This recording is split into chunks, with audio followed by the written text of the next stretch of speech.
don't mean anything, but thanks for listening. Yeah.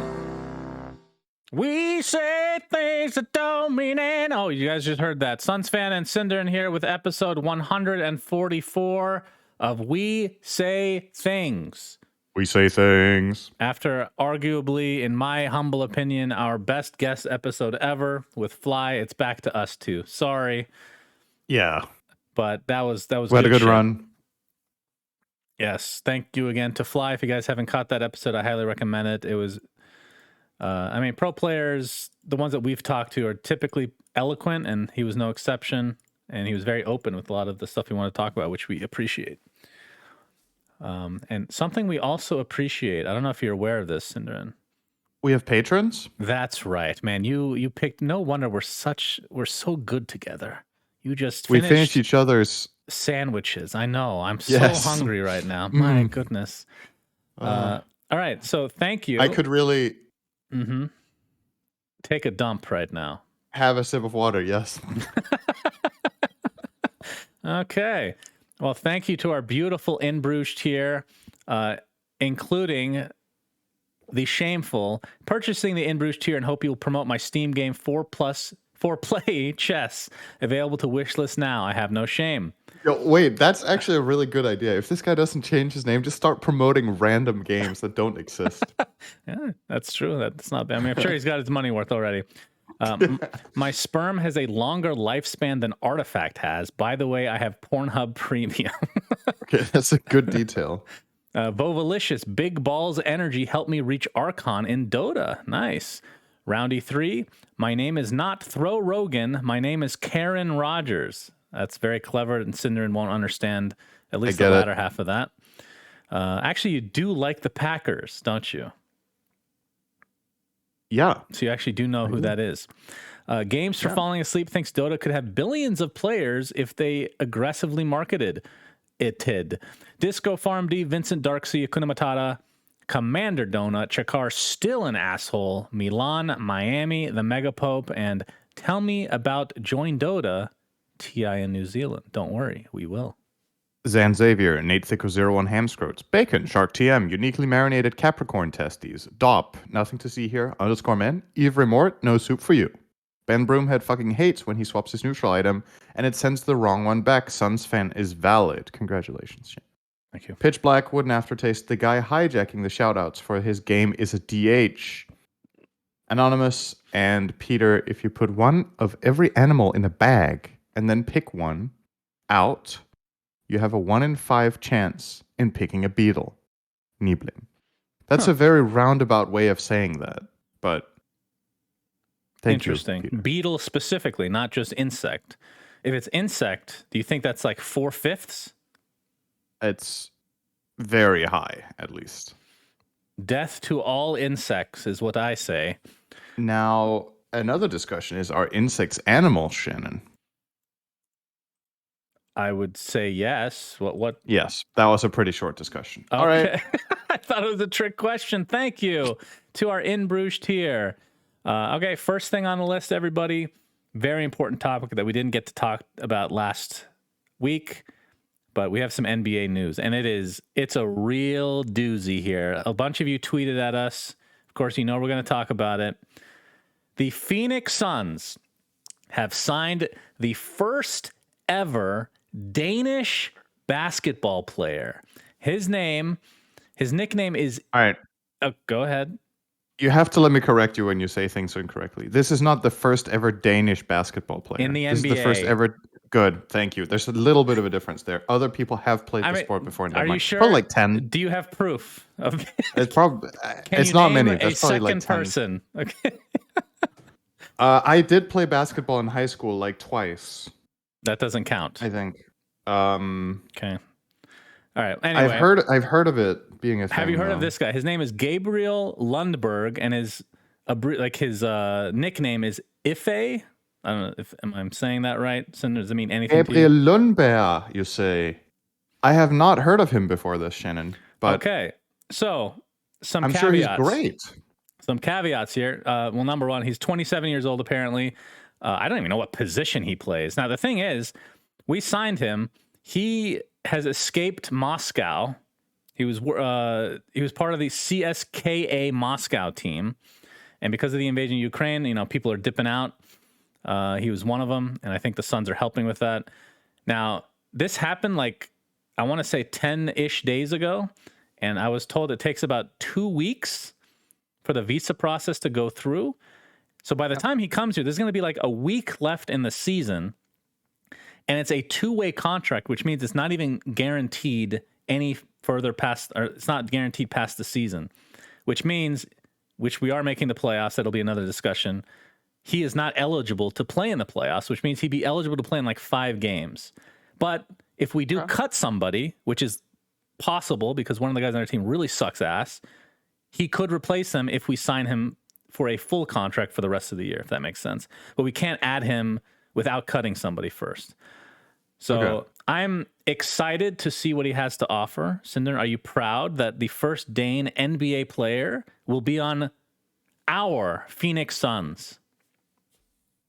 Shannon, I'm happy for you if he turns out to be good.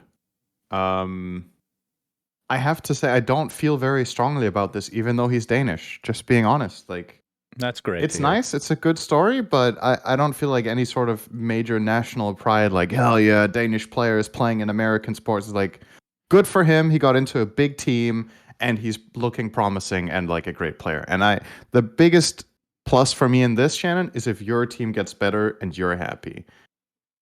I think we could get, so there's a guy on our team named Alfred Payton, and we could get a literal Peyton Manning homeless person off the street, and it would be an upgrade because that homeless person would not play. And for some reason, our coach wants to play Alfred Payton occasionally, and he's dog shit. Can you put a good word in for me then? Of course. They're looking for another Dane, I'm sure. So I'll do a 2-way contract. It's okay. This isn't going to make sense with the metric system, but this is how the NBA does it as well, since we are American based. He's 6'3", Cinderin, with a 6'9" wingspan. That's actually pretty impressive so 6'3" is basically a guard. Do you always talk about basketball players like they're airplanes? Yes, the wingspan is very important, actually. Now, it's an interesting fact. Yao Ming was 7'5", right? That's very, very tall. His wingspan was, I don't remember what it was, but it was like a baby. It was basically a T-Rex. This was him playing on the court every time. Holy shit. Just a little trivia for you there. So we will update you with this riveting news of the first Danish player ever when he actually steps foot on the basketball court. I'll let you know, Cinderin. I'm sure that all 5 Danish listeners we have will be revolted that I don't feel more strongly about this. Man, this is big. It's a Danish player. We're so excited. I was going to say good for you. Shannon, have we ever talked about this in the podcast? How I feel that is just such a... When people say good for you, that saying has just been ruined for me because of the way people use it in America. They use it as a way of saying, I don't really care. You know what I mean? Yes. People say good for you. I genuinely mean good for you. Yeah, but you also if don't this is something that you're passionate and care about, that's good for you. No, but I care about them being excited about it. When you say good for you, I just can't help but think it's sarcastic. I'm sorry. It's just... That's what I mean. It's just impossible. It's part of it. It's connected. He will be joining the Suns, and the Suns are currently, and by a long shot, the number 1 team in the NBA. We're basically guaranteed to be number 1 seed. Wait, we are guaranteed. I'll just say it now. Woo! And it's all because of the Danish player. That's right. He's had a huge impact. All right, next thing on the list, kind of a PSA for people that have been watching streams lately. The Dota Tooltips extension that Buka and I created is actually in the outline. It says extension fucked. So it's not really Wait, you said fucked parenthesis graphic. I was imagining there was going to be a really nice image here or something. There's a literal image that will be showing on the stream in just a moment after I explain what's happened. So Valve came out with an update. So what they're doing, and this is going to be layman's terms because I didn't even look into it that much. So there's a file that we use called a GSI file, right? That's what streamers have to put in their folder in order for all the tooltips to work, okay? Essentially, it's just sending information to that text file, and the text file is read by the Twitch extension. So you'll notice if you go into that folder, which I'm not going to say where it is, but you can look it up, there might be a bunch of files in there already, because if you have a keyboard with RGB, if you have a mouse with RGB, they just automatically put shit in there. And a very small minority of people apparently are having some performance issues, which Valve just discovered. They don't even know how to replicate it. It's like such a small amount of people that they have disabled all of that stuff from working by default, which for most people doesn't matter, except for streamers that are lazy as fuck and don't actually fix their shit. So this is where you guys that are watching the stream come in handy. Spam them. Tell them they're idiot. Okay, you could call them an idiot, I guess. I don't really care. But basically, this is how you fix it. There's a way to make it work. I'm putting the graphic on the screen. And I tweeted this earlier. As long as they go into their launch options for their Dota, this is the streamer, and put in dash game state integration, and then they make sure Dota is closed and then open it again, it will work. That's pretty simple. That's all there is to it to fix it. But by default, it will not work anymore. So if you've been on a stream where the extension doesn't work, that is why. And they've been too lazy to fix it. This was not what I was hoping when I saw fucked parenthesis graphic in the outline. But what were you hoping for? I appreciate that there was an image. Well, what was the image in your mind when you saw that? I don't know, Shannon. You'll figure it out. Okay, great. Okay, next topic, very important. Part of our biannual daylight savings discussion that triggers so many people because of our just complete idiocy, plus the fact that Arizona is very weird, which complicates it, in my opinion. Apparently, daylight savings will no longer be a thing as of next year, late next year. In the U.S. For the U.S. The U.S. Senate has apparently approved a bill. Daylight savings will go bye-bye. And that's going to be... job. I hope that's... Not to be that guy again, Cinderin. And this isn't official, but we don't know what that means for Arizona. We don't know if we will be aligned with PST or MST. Places... maybe you have a vote then. It's possible. Most places I've looked have said it's going to be PST because the reason we haven't participated in daylight savings is because there's an extra hour of daylight if we do, which means it's way hotter, way more energy consumption. But if you look at it geographically, like you can look at this like line geographically, we align perfectly with MST.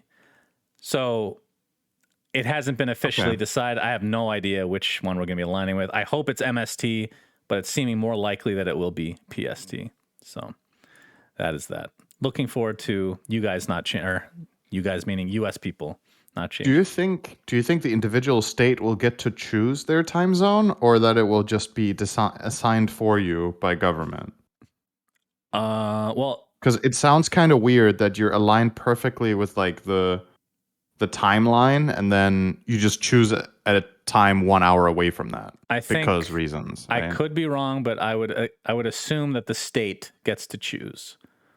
That's interesting. Yeah. I mean, every state, everybody talks about and makes jokes that, the U.S., and this is kind of true. Each state is almost like a different country.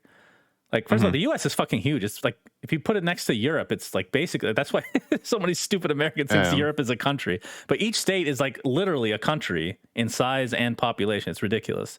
So it kind of makes sense that it's like that to some degree. Yeah. But yeah, looking forward to that. Okay. Dota topics. Stockholm Major talent has been announced, Cinderin. We are a part of that, apparently. We're going! We join, let's see, let's look at the whole list. We got Sheever, Pyrian Flax. They're using Slax's picture when he was morbidly obese. Interesting choice. Looks like they'll be hosting. Then the casters, Odie Pixel Fogged, you and me. And then nice shirt, by the way. I hope it's true. It says well played for me? It says well paid. That's true, except it's spelled. It's folded a little bit. People can't see this. You guys can look at the Twitter thing. SVG, Moxie, Purge, Effie, T-Gov, Lacoste, and Yankins. So that should be a lot of fun. Tickets are on sale, and I'm excited to go to a LAN with actual audience members. Are you hyped? I'm excited for this. Like, I think the last time, did we talk about this? That the last LAN with an audience, aside from Chinese LANs, is over 2 years ago. It's what LAN was forever. I don't remember. So It's ESL really long ago. LA got canceled, right? So it's whatever was before that. Exactly. Which I don't remember what there's that like was. some Chinese term, but the Western scene was, I don't know.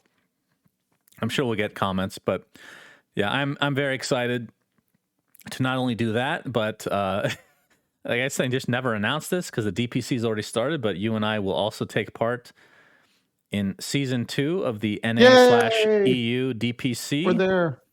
I Soon. leave in like a week, and I'll be there for 3 fucking weeks. So it's going to be my longest stint yet. Oh. And I don't even remember what you're doing. You're doing less, I think. I'm leaving a little bit later than you and going back a little bit earlier. Excellent. Can't But wait both to of see us you. will be there for the entire LAN. That's right. We will. Yes. Looking forward to that. And we can actually have more reindeer. True. We'll be in Sweden a lot this year, it seems. So, yep. All right. In addition to that, the PGL Dota 2 sushi. Major Arlington was announced. So this, I'm going to sound like a fucking idiot first and foremost. So Arlington, maybe I'm not going to sound like an idiot. I was not even, okay, this is going to sound stupid for Americans. I was not aware this was a city in Texas. I think of Arlington, Virginia, which is where like the veterans are buried. I was not even aware this was in Texas as well, but that's cool. It's going to be taking place between August 4th and 14th. August 14th is what date, Cinderin? What special date is that? Yep, you got it. One sec. I'll get it.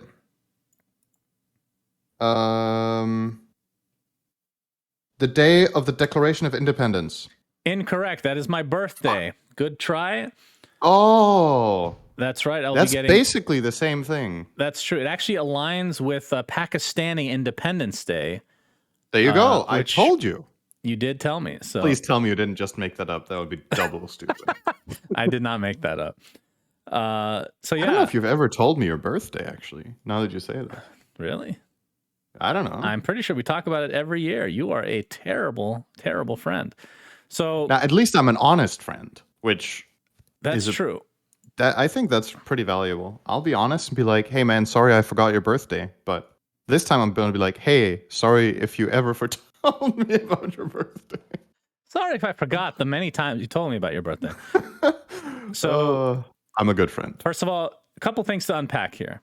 Number one, PGL's doing an event. They didn't do any of the DPC. It seemed like they just fucked off from Dota 2. Mm-hmm. Not sure what that was, like what the purpose of that was. Obviously, DPC is not something that a lot of organizers want to do, which is why I think it's why I basically know that things will be changing dramatically after TI. If they don't, then that's going to be shocking, honestly. So good to see PGL back. And then it's in the U.S. We just talked about how the last one that was supposed to be in the U.S. was ESL LA. Wait. The last NA LAN. Can you name it? The last one before that. Yeah, the last actual NA LAN for Dota. I can give you a hint if you want. TI8? Was TI8 in NA? Or was it TI7 that was in Vancouver? Wasn't it TI8? Let's say TI9 was in Shanghai. TI10 was meant to be in Stockholm. TI8. Non-TI tournament in NA. Oh. Captain's Draft in Washington. Captain's Draft 2.0. Very good. Thank you. That was in 2016, right? 17. No, that was 18. January of 18. Was it 18? Yes. Well, then TI8 was after it. Shut your mouth. So, what do you think? What do you think? Were you surprised? Because I was. I didn't hear anything about this.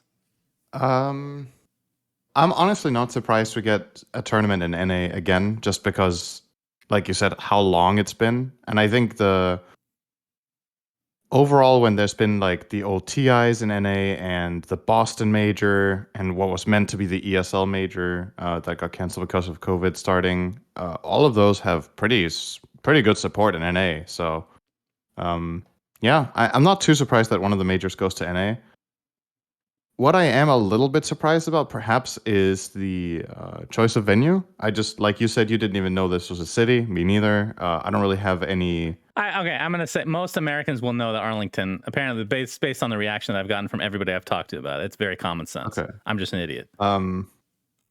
I Virginia.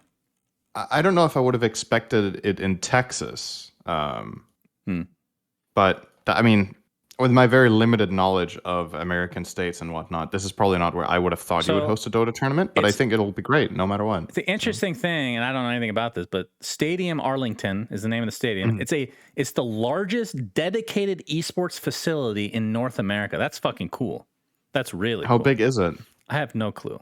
I know that Texas is like a lot of athletes like Texas because of the no state tax. Is it income? It's income tax, I believe. And I know esports has been booming there. A lot of people are moving to specifically Austin, Texas, I believe, right? But not sure about that stadium in particular. But yeah, I'm excited to have an NA LAN. Hopefully we're invited. If not, I might consider going, even if not. But we'll see. That's capacity of 2,500. So it's kind of like okay. Benaroya Hall in terms of size. I think that was also around that range. That's nice. That's really cozy.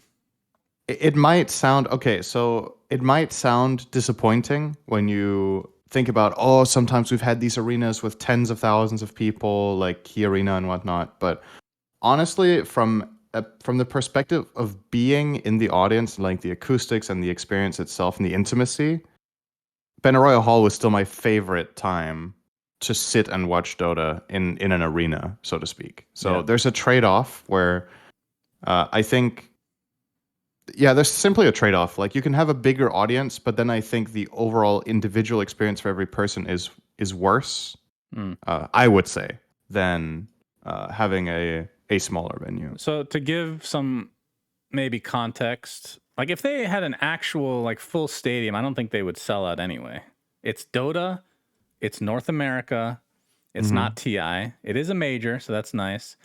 I know Captain's Draft was a minor. The capacity was about 1,000, and we almost hit that. I think it was like 950 average. Washington, D.C. is a very commutable place. The weather was fucking terrible, so maybe that dissuaded some people, but that is actually a very good location because of just like the dense population in the East Coast. So this is Texas more wide open. I'm going to say this will sell out in 5 minutes. Part of it, I mean, 5 minutes, huh? It's a major. There hasn't been a LAN in 2 years with an audience in general. Yeah. And there hasn't been a LAN in NA since TI8 that we can think of anyway. Okay. Let me if this was people have money and they want to go, so I think. TI, how much of the stadium did they, like when they used Key Arena, how much was open? 50%? 70%? I'm not sure. I think, do we have an audience of like 20 to 25K? No. So at TI? NBA Isn't stadiums, Key Arena like 42,000 or something? No. NBA stadiums are like 16 to 18K. Oh, wait. Okay, so Key Arena capacity 17.5. So almost what I said, right? But like a factor of 2.5 off. Sure. Okay. And I think only like half of it was open, right? So Key Arena, I think it was more than half. So maybe like 10K. I think it was 2/3 that was used, if I'm not mistaken. So yeah, if it's 2,500, that's less than I thought, actually. It should sell pretty fast because of the limited capacity, more than anything. Yeah. All right. I thought Key Arena was bigger, actually. NBA stadiums are actually not that big. It's How really big is Benaroya Hall? Now I'm curious. Benaroya, I would say maybe 1,000. 2,500. Okay. Off by a factor of 2.5. All right. So yeah, it's kind of like that. Maybe I don't know if that was a consideration here from Valve, as I'm assuming they chose the venue here. Is that perhaps they feel like the Benaroya experience was really cool back then and they want to try to replicate it, so they found a stadium that has a similar capacity that's available. Don't know. You're saying Valve? Don't you think Valve chooses the venue? No. And then they hire a production company? You think PGL chose it? Yes. Huh. Why would you think Valve did anything? I'm confused. How long have we been doing this podcast? No, if I were to guess, I thought Valve would choose the location of the majors, and then they would have right. like the organizers just take care of it. Technically, I could be wrong here, but I feel very strongly that organizers put a pitch together and send it to Valve, and Valve approves whatever they want. I see. That's very possible. Then maybe PGL were at Benaroya. Okay, whatever. Let's move on. Dude, what if they brought it back to Benaroya this next year? That would be so cool. I don't know if TI has outgrown that now. Like, I understand that perspective that people will feel like, oh, it's disappointing because it's not like in a huge arena anymore. Many would see it as regression. I'm just saying from my perspective that being in there was amazing at TI 2 and 3. Yep. Super comfortable seating, really nice audio because it's a concert hall. So they had really good sound. Arenas can't replicate sound in that quality. Yeah. And like the way it fills up the room when people are cheering and screaming in a concert hall compared to in a huge arena, it's just not the same. So, but it's also possible I'm in the minority here. But I do think a lot of people are saying their favorite TI was TI 3 as being in the audience. And there's probably a reason that might be contributing to it. It was obviously also an exciting finals, right? But it was cool. I would agree with you. Okay, next thing on the list. Again, some of these topics are slightly out of date because we had the guest. Valve made an announcement about the Eastern European Regional Tour postponement, which I will read. As the terrible suffering caused by the war in Ukraine unfolds, we do not see a way that the Eastern European DPC League can happen as envisioned for the foreseeable future. And it was with much regret that we recently had to postpone the spring tour in one of the community's most vibrant and storied regions. Given these circumstances, Epic Esports Events proactively reached out to us to give up their rights to the EEU DPC so that players, teams, and the community can focus on safety and security. Some Eastern European players have also recently contacted us asking for the league to continue. At this time, we don't believe that is possible. However, we are engaging directly with all the teams and players in the league to see what their individual situations are and whether there might be ways that we could proceed. Dota is inextricably a global game. The very name of the international itself is a testament to a shared celebration of sport that connects people of every nation into a singular community of passionate fans. Our goals with the tournament and the DPC as a whole have always been focused on showcasing the enormous power of the human connection that thrives on participation from all parts of Dota fandom. We sincerely hope that we will be able to go back to bringing international audience together again in the future, and more than all, we wish for our friends in the affected regions to be safe. So not a big surprise considering what's going on and still fucking going on. We'll try to stick to specifically Dota, but what does this mean long term? We've had like light discussions about the possibility of this happening, but now that's actually kind of happening. How do you have a TI theoretically without doing DPC for Eastern Europe? Okay, so I think what Valve are hoping, and which I'm sure we're all hoping, is that this ends as soon as possible, that there's some sort of resolution. And at that point, whatever is left of the season, I guess they will use as a qualification grounds for CIS and just Eastern Europe in general. If this drags out long, perhaps the TI qualifier will be everything for Eastern Europe. And if it drags out even beyond that, then perhaps there will be a TI without that region, which would be a huge shame, of course. And then in that case, maybe I don't know if you want to theorycraft where the slots would go. I feel like it's way too far away now to even speculate, but I don't know about you. Like, none of us is very much in touch with like the political atmosphere of all of what's going on, I think. So I don't think any of us can say whether we think it's realistic that this would be over by TI. I was very far off on my COVID predictions. Wait, what did you say on COVID predictions? I think I said that. How long ago was this? I don't remember. I was like, I hope we can still have TI or something, and then that was definitely not the case, right? Or I thought it was gonna be under more control like a year earlier than it was, or something. So I was very wrong. But yeah, when it comes to this, like, I don't know, what do you do, right? I think postponing it is the right call here from a fairness principle. It obviously sucks a lot for the teams and players that are actually capable of playing right now. But I still think this is the right move for the protection and for the fairness of other players. The issue is we could end up in a situation where the players who were able to play don't get to because we're postponing for players that aren't able to. And then when we finally get to a point where the players that could have played could be at TI, if nobody gets to play at all, then they essentially just missed out on a huge opportunity to play at TI, right? So it's an issue, no matter how you look at it for those players. But I'm sure they like understand the bigger picture here and the perspective of what's going on. I don't know. What do you think? Do you think they should just do what I said, or do you have another idea? Yeah, I think. Well, first of all, this goes without saying, but anything that we talk about here, obviously, we hope that everybody that's affected are able to take care of what's more important than Dota, which is the safety of their family, their friends, and themselves. But if we're just talking about strictly Dota, I mean, it's a good thing that they actually wrote this because doing it on a case by case basis is going to be really important as well. If you can get enough of the people out in a safe area and restart the region, then you do it. If not, then come TI, like you said, just one qualifier, perhaps auto invite for the Team Spirit to TI just in general. I think that's very warranted. I don't think anybody would have issue with that. But it's more about the other teams being able to qualify. So, yeah, I mean, it really depends on what Valve considers the bare minimum, right? With how many teams you need to run something like this. Because I agree, it's going to, like, I don't think you can salvage, like, 2 more seasons of DPC. I think that's impossible. Maybe you can combine it into one, or you just have, like, one qualifier, like you said. But tough to say. So. And it's also, I don't know how it usually goes with how many slots they assign per region. It seems to historically have something to do with the overall performance of the teams during the year, right?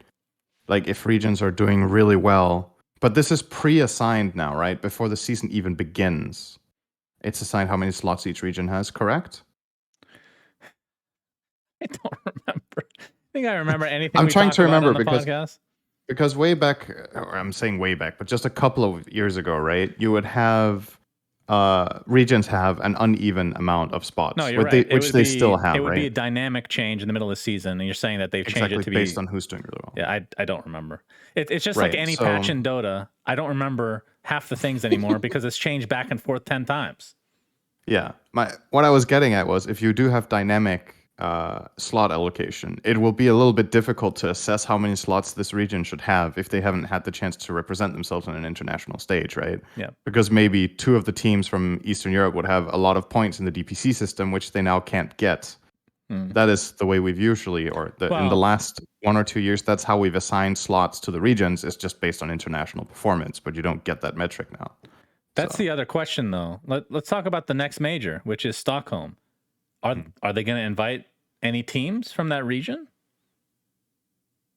Do they just not invite teams from that region, or do they go by past results and just do the best they can with who's available? Like Team Spirit, they went to Dubai, right? And VP went to Dubai. Although VP got sent home because they wouldn't play without their jerseys on, or whatever the specifics were. Yeah. So maybe something like that, past results. I honestly think that's better than not having anybody, right? Even though it's not fair to the other teams.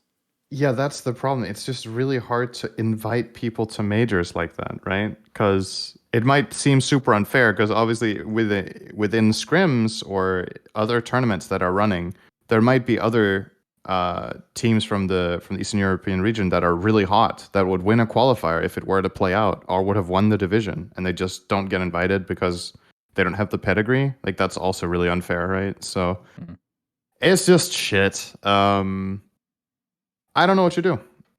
I think if you can't establish some sort of short-term qualifier or whatever, maybe you can make a case that if you have to invite someone for representation from the region, you could invite Team Spirit. Like that's the only one that I feel like would be unanimously supported if they were to go.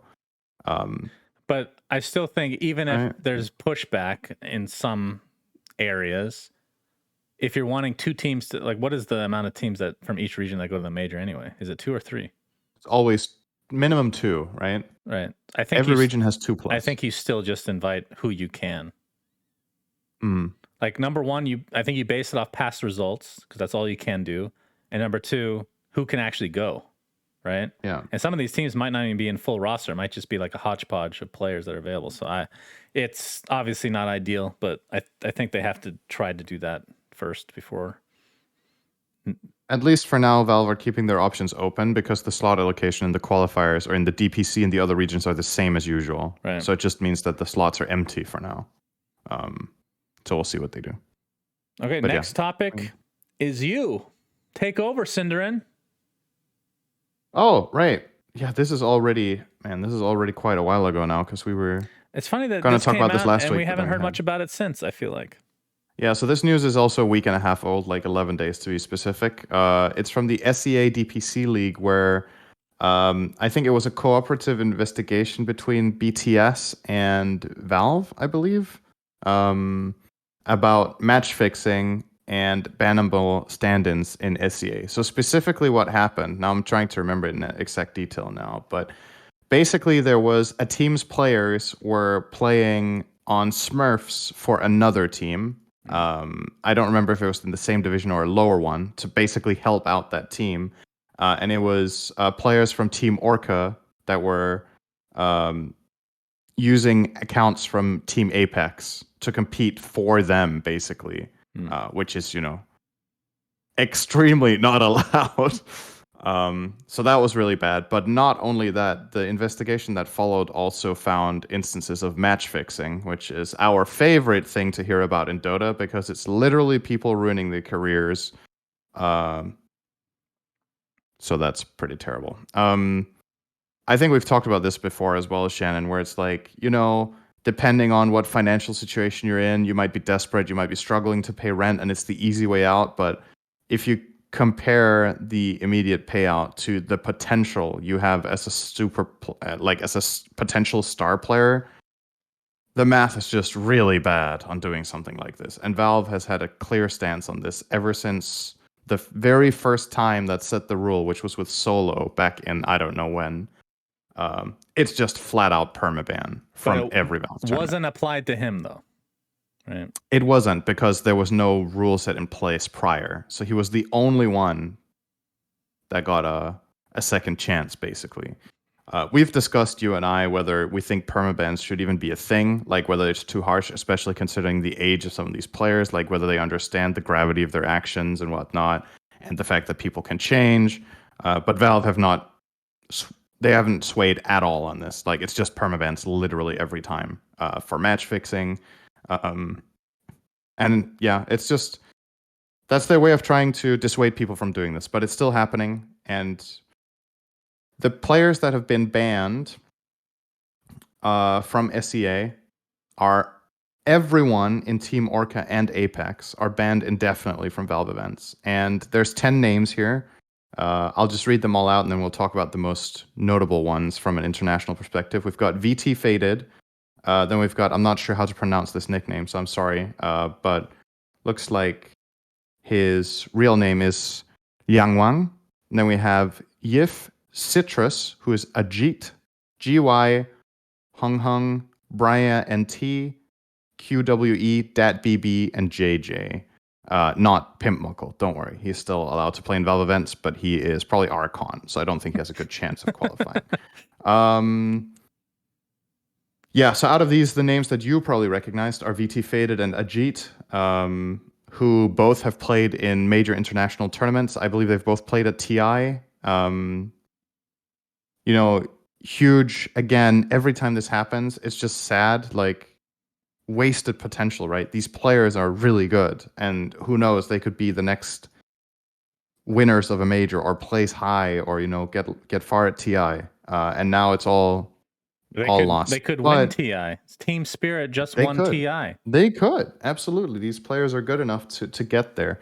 Now, in comparison to other times we've had match fixing incidents, this time around, on the same day, actually, VT Faded tweeted out, and like you said, we haven't really heard anything since. This was 11 days ago. But he tweeted, "It's true some players from Team Orca took part in the account sharing games with Team Apex and SEA DPC. However, I really have no idea with regards to uncovered evidence of match fixing. I'll try to gather some information that I can and hopefully appeal to Valve that I have no involvement and innocent from match fixing, as well as accusation of sharing accounts." So at least VT Faded here with his tweet is claiming that he's not involved in either. He's in the know about the account sharing, but he has no involvement with the match fixing. For anyone, it sounds like, based on this wording. So essentially admitting to some teammates' account sharing, but there is no match fixing according to him. Right. And that's where we are 11 days ago. I haven't heard anything new. But obviously, this is a really serious situation. I believe there's one person I can think of that got a ban appealed, which was Steel Borko, who is a Kazakh player who did get to compete again after quite a journey. I think he's playing in NA. He's originally Kazakh, but he's raised in USA and Canada, so I think he was banned from the NA DPC. Yeah, but his ban was appealed. There's been a couple people. There's been a couple other people as well. I can't remember offhand. Right, that was the one that came to mind. So yeah, hopefully he has. I mean, a lot of it has to do with having the evidence. Obviously, we don't know any of this stuff, like behind the scenes stuff, like what evidence they actually found that implicated the entire team, because you have to do it player by player, right? You can't just assume that if one person on the team did it, then everybody did, because we've heard stories from many different games where a couple people are on board to match fix, to throw, or whatever the case may be, and there's others on the team that are absolutely not, but they're still forced to play in many regards. So yeah, hopefully it works out. We don't really need to get into a discussion about the perma ban, like you said. I think a 2-year ban is more than enough. That ruins most careers already. But then gives them a potential second chance, especially for the young kids that are making stupid ass mistakes like this. And in cultures that maybe harness that power more, is that the right way to say it? They encourage you more to do this. I know China is really, really big on this, which is why I'm surprised we haven't heard more about that. So yeah, hopefully it works out for everybody. Next on the list, Nigma gets COVID. They made a post saying, our EU Dota 2 roster is currently boot camping, and Kuro, ILTW, Mind Control, Miracle, and RMN have tested positive for COVID. At this moment, we are waiting for GH's test results. We will keep you updated on how this affects our season going forward. So the reason we bring this up is, sorry, who were they supposed to play? They're supposed to play somebody. Liquid, I think. That's right. Nigma versus Liquid, very hype matchup. And the day of, it was rescheduled, which we'll talk about that in a moment. But then obviously there's going to be some people that are a bit salty because of other instances of people being sick in the past that have had to play. Knoxville made some tweets about, one of the things was Boom Esports. They, I believe, forfeited their match, and was it some sort of a power outage with their whole team? Yeah. And they had to end up going to a LAN center, and they got there just a few minutes late, but were disqualified already. Something like that. That is. And they communicated it. It wasn't like a no-show. They were reaching out and saying, "Hey guys, the power is out everywhere. We have to, So go somewhere else." What's your thoughts on this whole situation? Because I can see both sides. Obviously, we first and foremost hope that everybody on Nigma we hope that they're vaccinated, first and foremost. And secondly, we hope that they're going to be okay. We don't have any idea what the symptoms were. We assume they were not good. Otherwise, like if you have a vaccine, a lot of times you're going to have very mild case and you can just play. Like it's not that big of a deal, but that's just case by case basis, right? Mind Control is spamming pubs, but that could mean literally anything. He could be on his deathbed and he would still be playing. I was going to ask you that, because was it just him playing pubs? I think there was one more of them. I'm not sure who it was. I think ILTW was also playing, if I'm not mistaken. But those two are also absolute pub machines. I think if they can get out of bed in any capacity, they would play pubs. Like Mind Control would play pubs. I don't know. He's an absolute grinding machine. That's kind of a bad look, though. That you should probably tell your team not to play, just to keep that narrative out. That doesn't look too good, honestly. That's true. I mean, let's just say 2 of them can play, 3 of them can't. Well, GH could, right? GH apparently wasn't infected, so 2 of them couldn't play. So many other teams have had 2 people not be able to play that have either forfeited or had to find subs. I mean, at the same time, you could also make the argument that they're not playing in a good capacity, but they're able to play, but they're it's like forcing players that are injured to play a sports game, if that makes sense. Like, Yes, that's what they that might be happens in normal sports. right, but like for comparison, that is what this would be like, and then we can discuss whether that's fair or not. Well, first and Like how foremost, I'm how going to sick do say, the players need to be before? Like if it's 4 out of 5 players in the team that are sick and are not able to play their best, is that good enough? If this was a LAN, would your perspective be different, for example, hmm, about this, right? well, people did Um, get COVID at TI and they yeah, played from their rooms. exactly. So again, I don't want to speculate on people's conditions or how like badly Mhm. they're taking it and whatnot. I will say for Boom, I feel like they got fucked. That's pretty bad, Yep. especially if they're communicating. I want to give a shout out. This is just random, but on the other side, good things do happen for Zoomers. We're playing against Quincy Crew, and Kezu lagged out in the middle of the match, and they were up like 15K, and their time ran out in terms of pausing. So four Zoomers paused for them, which a lot of teams would not do. And they're using their time, and Kezu ended up coming back, and Quincy Crew ended up winning. So very good sportsmanship from four Zoomers. Not sure why that didn't happen for Boom. I feel like that should be the standard across the board. But really, the Yeah. question back to Nigma, do you think they're getting special treatment, or is it just that it's a different organizer? Because Okay. So each organizer is going to treat this differently, right? right. The issue, or part of the issue here, is that there's no universal rule set for this. Each division of the DPC has their own rules. They're not identical across the board. So, and even if the rules are identical, the interpretation might be different in certain situations. You know, that's always going to be a thing with stuff like this. So, the organizer for the EU DPC is a different organizer than for the SEA one. And that means that they might make different decisions. And if these decisions aren't centralized from Valve, then they might not be universally, comparable every time. Um, what do I think should be done here? I think both games should have been delayed. I think both for me would fall under force majeure, which I think is a general thing you have in like contracts or in rule sets. Like if there's a literal tornado going through the arena, you're probably not going to force the players to play, right? Or if there's an epidemic, or back to if your even just COVID. If a team, yeah, if let's say in the NBA there's 12 players and I think you need, is it 8 minimum to be able to mhm, play a game? If more than that gets COVID, then you literally can't field your team and the game gets postponed. Hasn't yeah, happened yet. Actually, no. Instead of postponing, they found subs, aka people from the G League that come in and play on like 2-day contracts or whatever, or week-long contracts. So that would actually fit the narrative of having subs play for you in this tournament. right. There is a case to be made that too bad, but the show must go on. The thing is, the way this season works and the way these games are laid out, there is so much time that isn't it just It's true. better for the audience and for the fairness of the teams that, all right, we're gonna have to delay so that both teams can field the roster. I don't think the European teams have a problem with this being rescheduled for the sake of Nigma if it doesn't feel like it's unfair, right? Because the tweet Knoxville came out with is the heart of the problem here for the European region.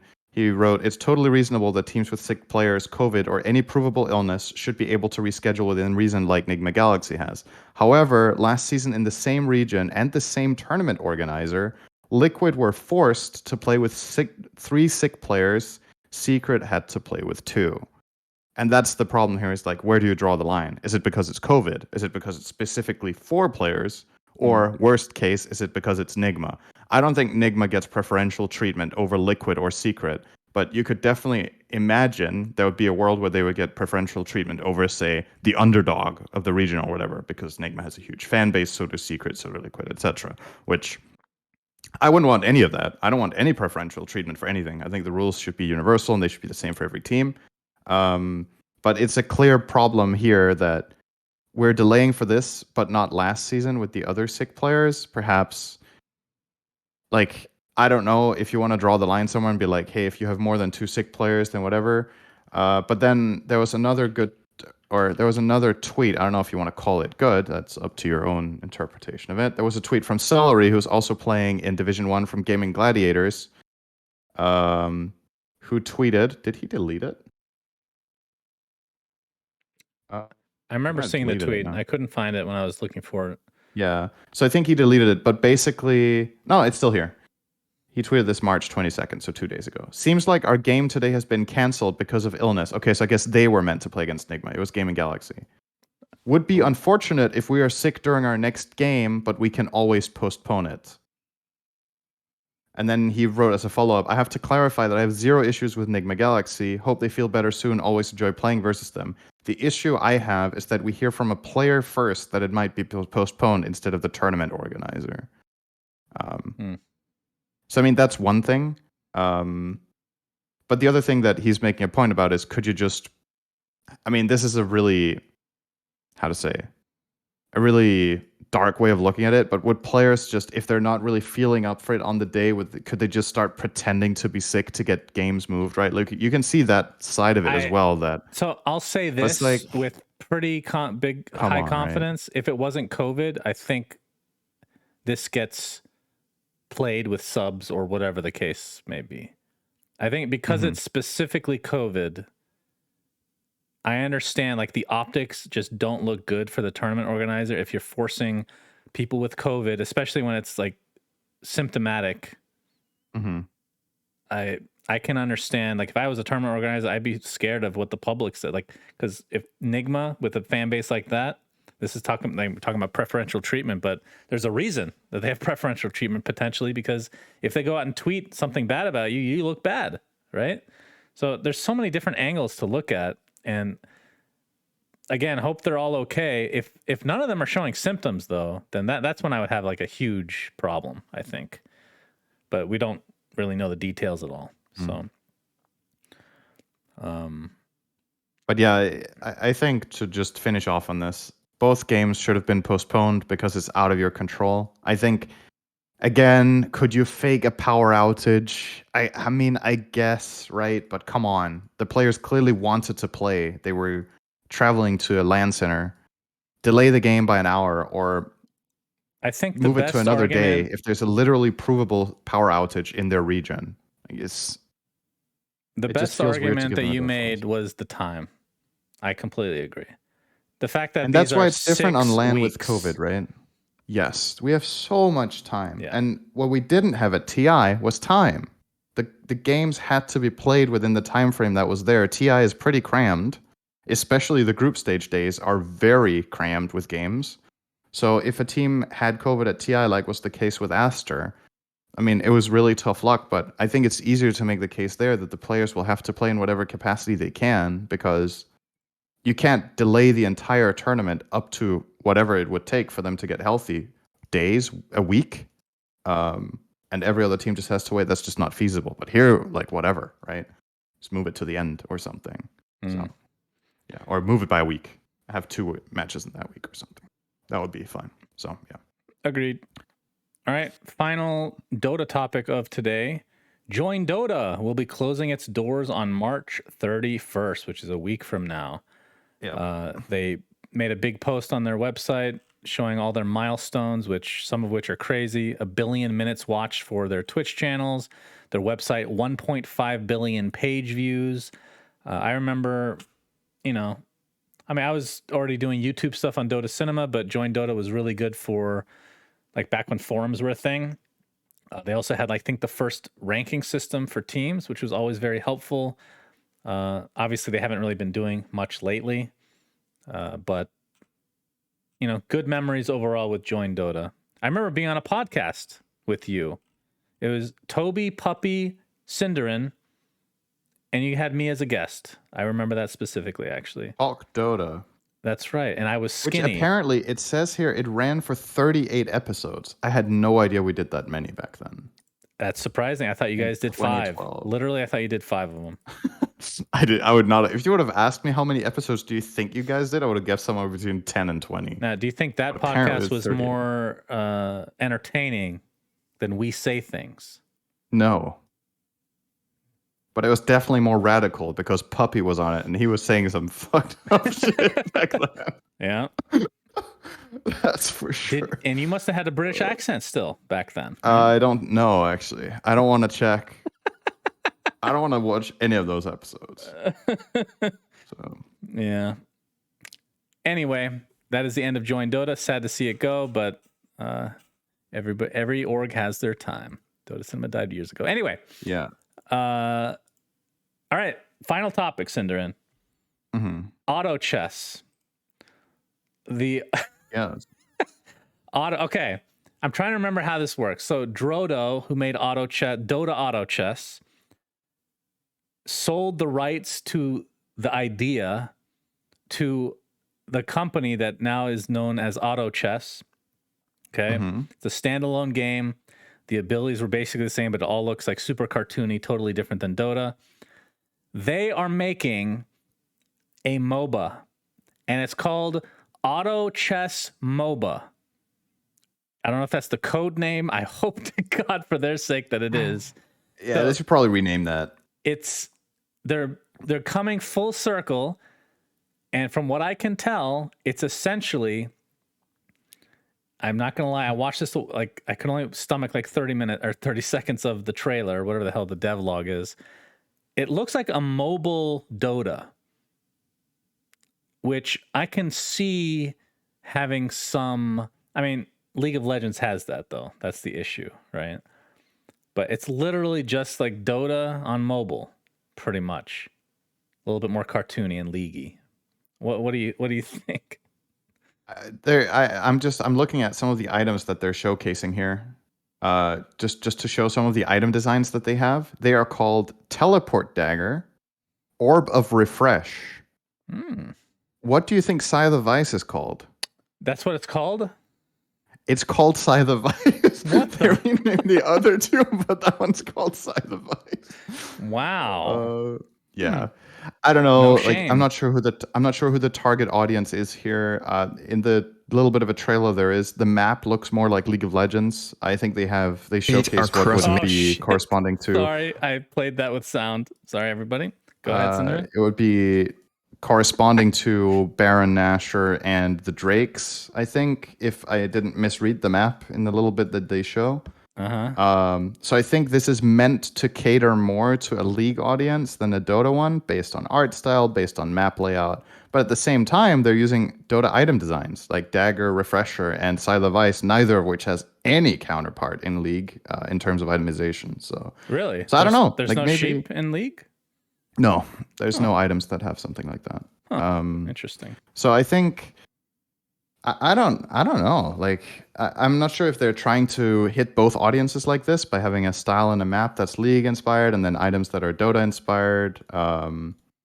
The art style is very, like you said, it's cartoony. It looks more like a mobile game than like a PC game. I don't know if it's meant to be. I think it is a mobile. I think it is a mobile only game. I don't know only. I think it's.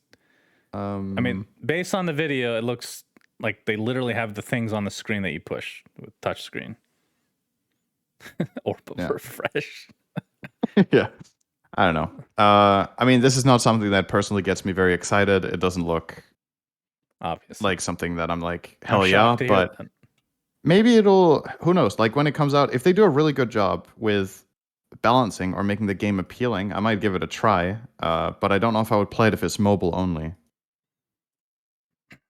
How much money would they have to, how much money would they have to pay you to play it on stream? To play it on stream? Yeah. I don't know. That's a random question out of left field. Senator, I could hook you up with some Raid Shadowless. Really?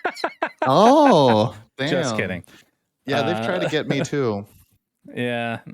I feel like it would have to be a lot of money to play any game I don't want to play. I just want to have fun when I stream. Aside from when I talk to you, which is professional only. And we do it only for the money, of course. True. Okay. So that brings us to what do you think about this? You didn't really give an opinion. I don't give a shit. I found it funny that they've come full circle. Game looks like garbage. Not remotely interested. The fact that League already... Am I mistaken that League already has a mobile version? It's like something Rift? Wild Rift? Question mark? Is that out or is that something that's coming out? I don't actually know. Because that feels like that's literally what that is. Aside from, like you said, I don't know how you compete with Riot. Is coming, it says here. Oh, okay. So, yeah. If they can beat them to the market, perhaps. Who knows? Why does when I Google League of Legends Wild Rift, it puts me on the German page? Wettkampf auf höchstem Niveau. All right, and with Schließ that, dich mit Freunden zusammen und stelle deine Fähigkeiten in 5 gegen 5 MOBA-Kämpfen unter Beweis. very beautiful language. Very and with nice. that, Thank you. let us bid you all adieu. Thank you for joining us for another week of We Say Things. Next week, and you're going to have to hold on to your hats here, everybody. We had to push this because you just weren't ready for it. I will be reviewing The Batman, Cinder. Next week. Next Thursday can't come fast enough. That's right. All right. Until next time, Suns fan and Cinder signing out. Goodbye. Bye. We say things that don't mean anything. Subscribe. But thanks for listening.